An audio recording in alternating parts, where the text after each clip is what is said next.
Hi, and welcome to another episode of Hot Takes with me, the Silver Fox. With just under 2 weeks to go until Humza Yousaf's hate law comes into being, Rishi Sunak has come out and said it is chilling. It is a direct attack on free speech and on freedom of expression. But of course, it is no such thing.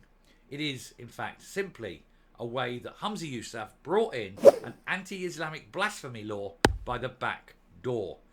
That is the true reason for its being. He's had to sweeten it, he's had to broaden it to try and hide the truth.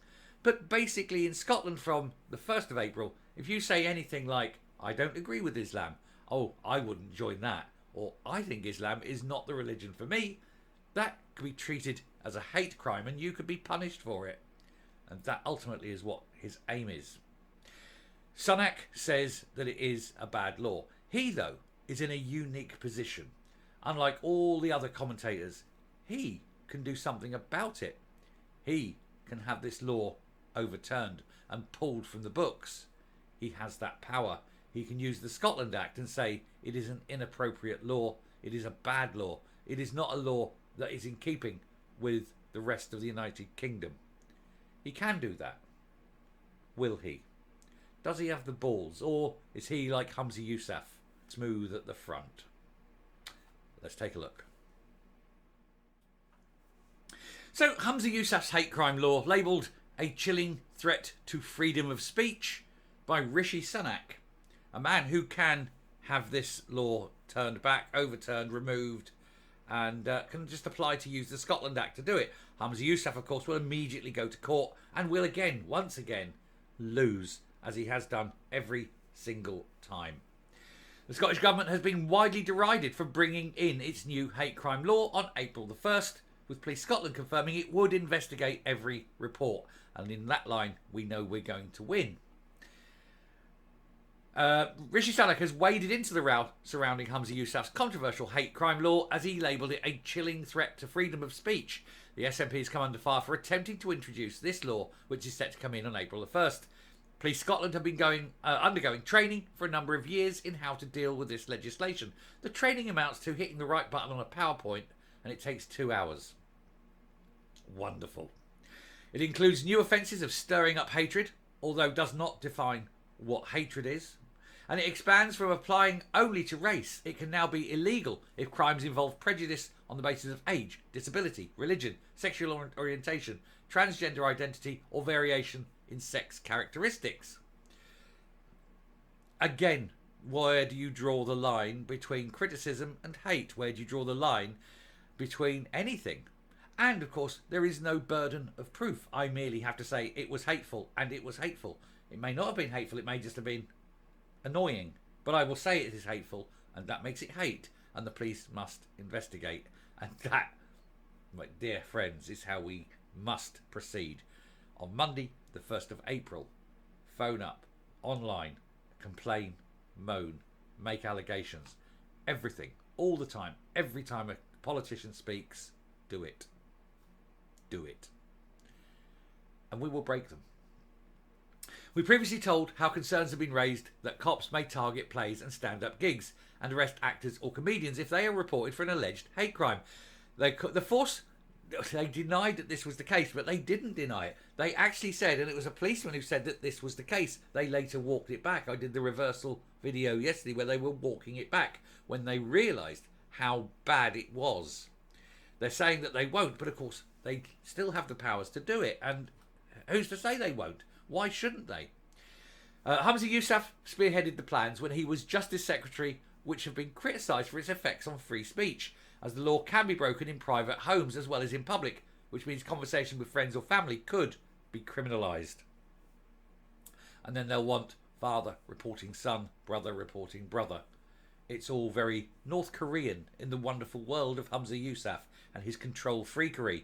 And this is why we must reject it, and reject it hard, and reject it all the time. Never let up. We stand. That has got to be our new phrase. And that is going to be the adopted phrase of this channel now. When people are put to their knees before they are slaughtered effectively, we stand.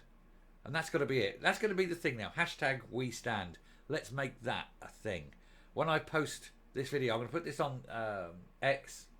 I'll put my little Twix up there, Twitter X. And my tweet on X, my Twix. There we go.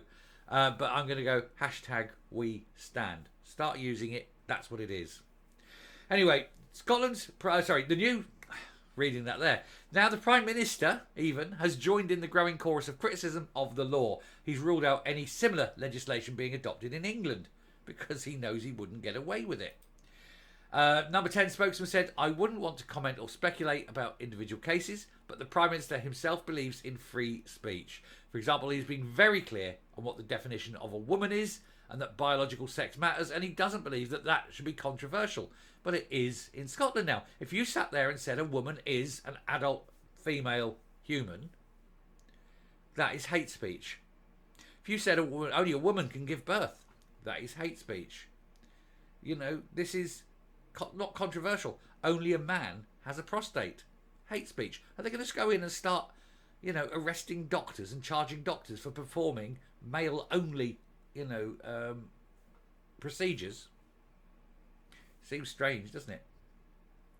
He said, for the government's part, we would never and are not introducing any similar kind of legislation here in England, and we've been very aware of the potential for chilling effects on free speech. Numerous big names have also criticised the law, including billionaire Elon Musk, who warned about the impact of it on social media platform X, which he owns. He wrote in response to a summary of the new rules, an example of why it is so important to preserve the freedom of speech. We need a First Amendment equivalency in this country. I think we also need a Second Amendment. Because in America, you've only got the First Amendment because of the Second Amendment. And we need something similar here. Because in America, the right to bear arms is ingrained in the American psyche, and it is for one purpose and one purpose only. It's so that those arms can be pointed to the government. That is the whole purpose of having them. The Founding Fathers knew this. If you have an armed citizenry, you cannot have dictatorships like you're getting in Scotland. And imagine that everyone in Scotland was armed, and they started pointing the guns inward to Holyrood. Laws like this would not happen. Harry Potter author J.K. Rowling also branded the legislation ludicrous as she revealed that she would not be deleting past tweets as she was involved in gender critical rows herself, and I've covered that in a short video the other day. She said, if you genuinely imagine I'd delete posts calling a man so as not to be prosecuted under this ludicrous law, stand by for the mother of all April Fool's jokes. We must all, on that day, say outrageous things. Outrageous, but normal. Outrageous to the law, but normal for everyone else. We go up there and we will say men are men, women are women. We will say that this religion is bad and this religion is bad and this religion is bad. We will say things like trans shouldn't be able to enter female-only spaces. And let's see how many times we get called out on it. I'm prepared to do it. Of course, I am in a lucky position. I can't be prosecuted. I'm outside the jurisdiction. But I will do it, and I will keep doing it, and I will target it. And I will target Humza Yousaf. And I will show you the emails. I will send emails to Humza Yousaf. And I will show him how ridiculous and stupid he is. Police confirmed they plan to investigate every report of a hate crime, despite already stating they would not be investigating thousands of minor crimes like theft or vandalism. We are human beings.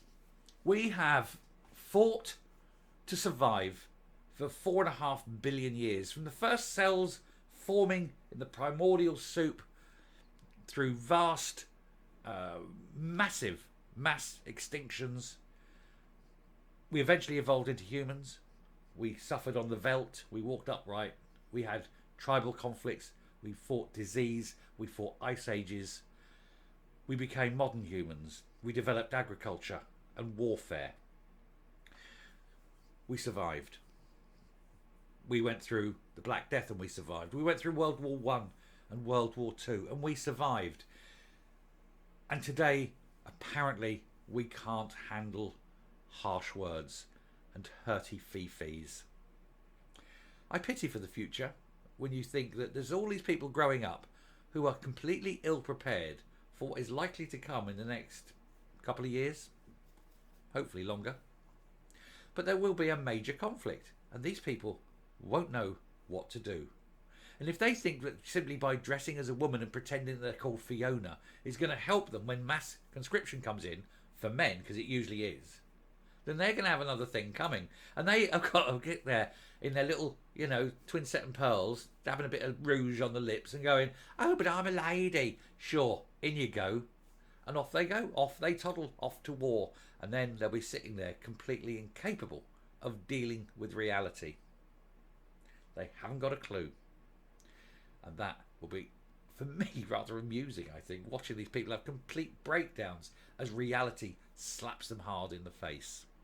Let's fight this. Let's do it. Let's fight it. Remember, we stand. I'll finish there. I'll come up.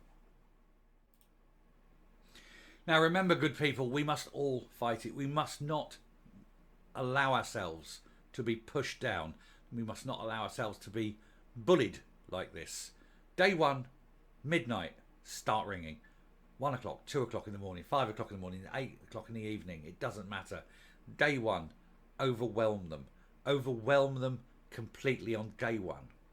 On day two, do the same thing. On day three, the same thing again. Every single day, all the time. 20, 30 times a day. Hate crime. They have to respond. They have to investigate. Every single one. Politicians. Don't do it to the men in the street. Unless anyone that is actually being completely a dick, just don't bother with people. Politicians all the way. We stand. Thank you. I'm stopping. Good luck.